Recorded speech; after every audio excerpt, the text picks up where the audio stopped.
చివరికి ప్రాసెసింగ్ కానీ ఈ ప్లాంట్లన్నీ కూడా చంద్రబాబు నాయుడు గారి సానుభూతి పరులకే ఇవన్నీ కూడా ఉండడం ఈ రాష్ట్రంలో రైతాంగం చేసుకున్న కర్మ.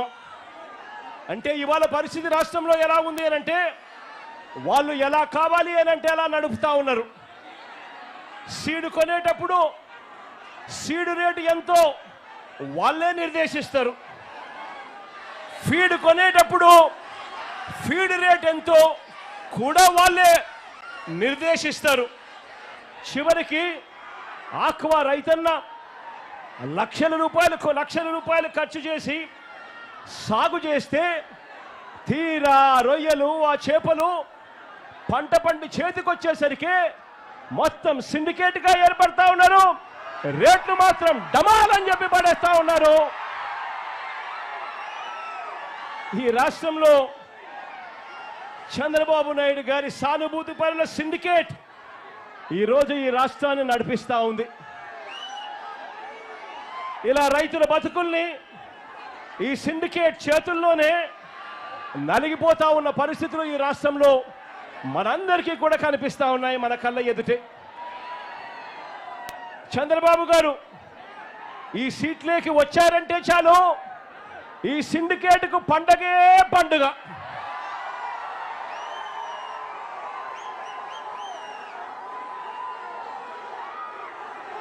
మన రైతన్నకు మాత్రం కన్నీళ్ళే కన్నీళ్ళు.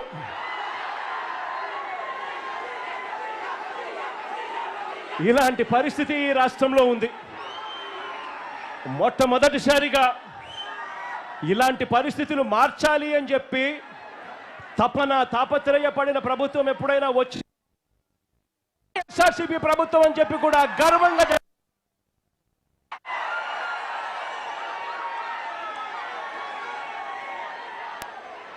మన పాలన ఎలా జరిగిందో కాస్త గుర్తు చేస్తాను. మన పాలనలో జరిగిన కాస్త గుర్తుకు చేస్తాను. గతంలో ఎప్పుడూ జరగని విధంగా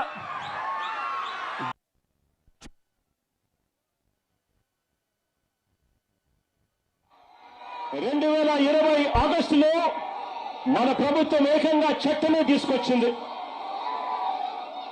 ఈ యాప్సెడాకు సాక్షాత్తు ముఖ్యమంత్రి చైర్మన్ గా ఉంటాడు అని చెప్పి యాప్సెడా చట్టంలో నిర్దేశించడం జరిగింది. ఆక్వా రంగంలో ఒక రెగ్యులేటరీ బాడీని తీసుకొని వస్తే ఆ రెగ్యులేటరీ బాడీకి యాప్సెడా అని పేరు పెట్టి ఆ రెగ్యులేటరీ బాడీకి సీఎంఏ చైర్మన్ గా ఉంటూ సీడ్ రేట్లు, ఫీడ్ రేట్లు, మందుల రేట్లు, ప్రాసెసింగ్, కొనుగోలు ధరలు, మార్కెటింగ్, వీటిలో ఎక్కడ ఏ సమస్య వచ్చినా కూడా రైతాంగానికి వేరుగా తోడుగా ఉండేది ముఖ్యమంత్రి ఉంటాడు అని చెప్పి యాప్సెడా చట్టం ద్వారా ఒక చట్టాన్ని తీసుకొని వచ్చి రైతన్నలకు తోడుగా నిలబడ్డాం. కానీ ఈరోజు ఏం జరుగుతా ఉంది? ఈరోజు అదే యాప్సెడా చట్టాన్ని ఈరోజు చంద్రబాబు నాయుడు గారు ఉద్దేశపూర్వకంగా నిర్వీర్యం చేస్తా ఉన్న పరిస్థితులు ఈరోజు రాష్ట్రంలో మన కళ్ళ ఎదుటే కనిపిస్తా ఉన్నాయి.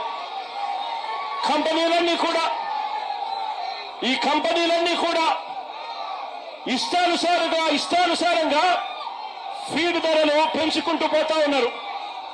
ఇదే చంద్రబాబు నాయుడు గారు ఎందుకు వీరిని నివారించలేకపోతా ఉన్నారు అని చంద్రబాబు నాయుడు గారిని గట్టిగా నిలదీస్తూ అడుగుతా ఉన్నారు.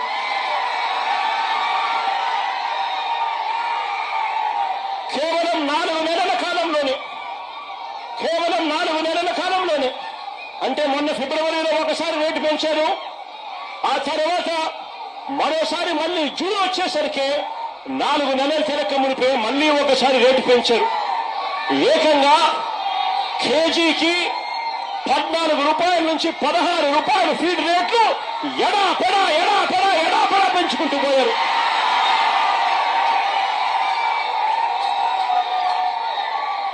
రైతుల అంగీకారం లేకుండానే, రైతుల గోడు వినకుండానే యాప్సెడా చట్టాన్ని ధిక్కరించి వీళ్ళు ఇష్టానుసారంగా రేట్లు పెంచుకుంటూ పోతా ఉన్నారు. ఆశ్చర్యం ఏమిటి అంటే ఒకవైపున రేటు చూస్తే 4 నెలలు తిరక్క మునిపే ఏకంగా కేజీకి 14 రూపాయల నుంచి 16 రూపాయలు ఆక్వా రేట్లు ఫీడ్ రేట్లు పెంచారు. పెంచి తూతూ మంత్రంగా చంద్రబాబు గారు చెప్పారు అనంటూ 2 రూపాయలు తగ్గించారు. నేను అడుగుతా ఉన్నాను, కేజీకి పెంచింది 4 నెలలు తిరక్క మునిపే 14 రూపాయల నుంచి 16 రూపాయలు పెంచింది ఎక్కడ? తగ్గించింది కేవలం ముష్టేసినట్టు 2 రూపాయలు తగ్గించడం అంటే ఏమిటి అని అడుగుతా ఉన్నా. ఇది ఎలా ఉంది అంటే చంద్రబాబు నాయుడు గారి భాషలో చెప్పాలి అంటే 100 కొరడాల దెబ్బలు కాదు 98 కొరడాలే అని చెప్పినట్టుగా ఉంది చంద్రబాబు నాయుడు గారి భాషలో. నేను అడుగుతా ఉన్నాను, ఈరోజు ఆక్వా పంటలో ఫీడ్ ఖర్చు 60% కేవలం ఫీడ్ ఖర్చే ఈరోజు ఆక్వా పంటలో అవుతుంది. అలాంటిది ఇష్టానుసారంగా ఫీడ్ రేట్లు పెంచుకుంటూ పోతే రైతాంగం ఎలా బతుకుతుంది అని చెప్పి నేను చంద్రబాబు నాయుడు గారి ప్రభుత్వాన్ని గట్టిగా నిలదీస్తూ అడుగుతా ఉన్నా. ఇదే ఫీడ్ తయారు చేసే కంపెనీ వాళ్ళు ఇదే ఫీడ్ తయారు చేసేందుకు వాడే ఈ సోయా, ఈ ఫిష్ మీలు, ఇతర మినరల్ మిక్స్చర్ రేట్లు పెరిగాయి కాబట్టి మేము రేట్లు పెంచుతా ఉన్నాము, పెంచక తప్పడం లేదు అని చెప్పి వీళ్ళు అంటా ఉన్నారు. నేను అడుగుతా ఉన్నా, మరి వీళ్ళు రేట్లు మినరల్ మిక్స్చర్